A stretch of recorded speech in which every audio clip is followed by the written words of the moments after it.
হোক আর বিজেপির এমপি হোক, কেউ কেউ বলছে 174 ধারা, আর বাড়িতে টিকটক করছে নুসরাতের মতন, তাদের দিকে নিয়ে আমাদের কোনো কথা নেই।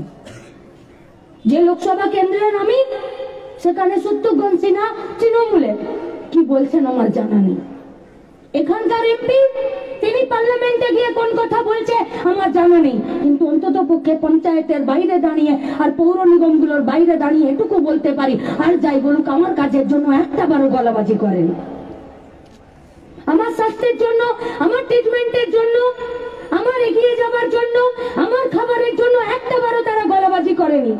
তাহলে আমার পয়সায় তার বেতন কেন হবে? আমার পয়সায় তিনি গাড়ি কেন চড়বেন? আমার পয়সায় তিনি ফোন কেন করবেন? আমার পয়সায় তিনি উড়োজাহাজে চেপে নিয়ে এদিক ওদিক ভোট প্রচারে কেন যাবেন? আমার পয়সাতে কেন তার বাড়ি অট্টালিকা তৈরি হবে? আমার পয়সাতে কেন তিনি যখন এমপি থাকবেন না তারও পেনশন হবে? তাহলে কেউ শুধুমাত্র করে খাবার জন্য এমপি হচ্ছে না তো। তাই এবারের লোকসভা ভোটে আমাদের পরিষ্কার কথা আমাদের কর্মীদের এবং আমাদের কর্মীদের মাধ্যমে এবং মিডিয়ার লোকজনদের মাধ্যমে গোটা রাজ্যের মানুষের কাছে, যে কে জিততে পারে তার জন্য ভোট নয়, কার জেতা উচিত তার জন্য এবারে লোকসভার ভোট করতে হবে। কে সরকার গঠন করতে পারে সেদিকে তাকিয়ে ভোট করলে হবে না। কে সরকারকে চাপ দিতে পারে আর কে सरकारे नाके नकीले डालकर उसको ठीक तरह से घुमा सकते हैं, इसको वोट देना इस बार जरूरी है।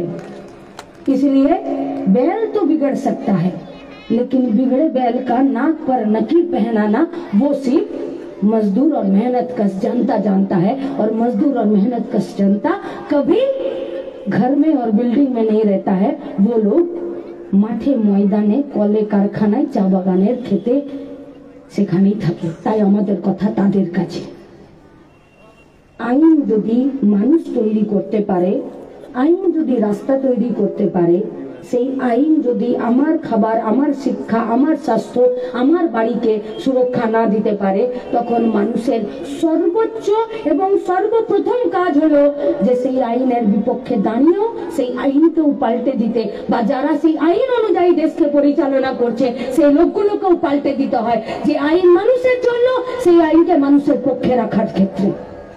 नहीं पूछिएगा सवाल इस देश का सरकार के पास कि अपनी কৃষকদের জন্য যে আইন তৈরি করেছিলেন, যে আইনকে আপনি প্রত্যাহার করে নিলেন, আজকে 2 বছর চলে গেল, সেই আইনগুলো কি হলো? আপনি বললেন প্রত্যাহার করে নেব, তারপর তার করলেন না, আইনটা তো রয়ে গেল। চা বাগানের শ্রমিক থেকে হোমস্টেতে যে লোকের এটো বাটি প্লেট ধুয়ে দিচ্ছে আর পায়খানা বাথরুম পরিষ্কার করে দিচ্ছে, সেই শ্রমিকদের ওয়েলফেয়ারের জন্য, তার পিএফ পেনশনের জন্য, চা বাগানে যে পাতা তুলছে তার জন্য, রাস্তাঘাট মেহনতি মজদুর যারা তৈরি করে দিচ্ছে তার জন্য, রেলে বিএসএনএল কলিয়ারিতে যে শ্রমিকরা কাজ করছে তার জন্য, যে আইন তাদের ভবিষ্যৎ, তাদের বর্তমানকে সুরক্ষিত করতে পারে, সেই আইনগুলোকে আপনি পাল্টে দিচ্ছেন। তাহলে যে আইনের কাজ ছিল আমাদেরকে সুরক্ষা দেওয়ার, সেই আইনগুলোকে আপনি পাল্টে দিয়ে আজকে খোলা তরোয়ালের নিচে এই গোটা রাজ্যের, গোটা দেশের শ্রমিকদেরকে রেখে দিচ্ছেন। नहीं पूछिएगा सवाल लाटागुड़ी में যে কোন আইনের বলে চা বাগানের জমি আজকে হর্ষ নেউটিয়া থেকে আম্বানি আদানিরা পেয়ে যাচ্ছে? কোন আইনের বলে এসটিদের জমি, এসটি ছাড়া, আদিবাসী ছাড়া, তপশালী উপজাতি ছাড়া অন্য কোন কাস্টের, অন্য কোন জাতির লোকজনেরা পেয়ে যাচ্ছে? এ তো আইন আছে। তাহলে কি বিএলআরও বাবু বেশ ঘুষ খেয়ে নিচ্ছেন আর পেট মোটা করে নিচ্ছেন? তাহলে বিএলআরও বাবুর মাথার উপরে নবান্নতে যিনি ভূমি রাজস্ব দপ্তরের মন্ত্রী আছে, তাহলে কি তার সাথে 75-25 এর পোখরার হিসাব আছে? তাহলে কি এরা শেখ শাহজাহানদেরকে তৈরি করছে? তাহলে কি সন্দেশখালীতে শেখ শাহজাহান আর এখানে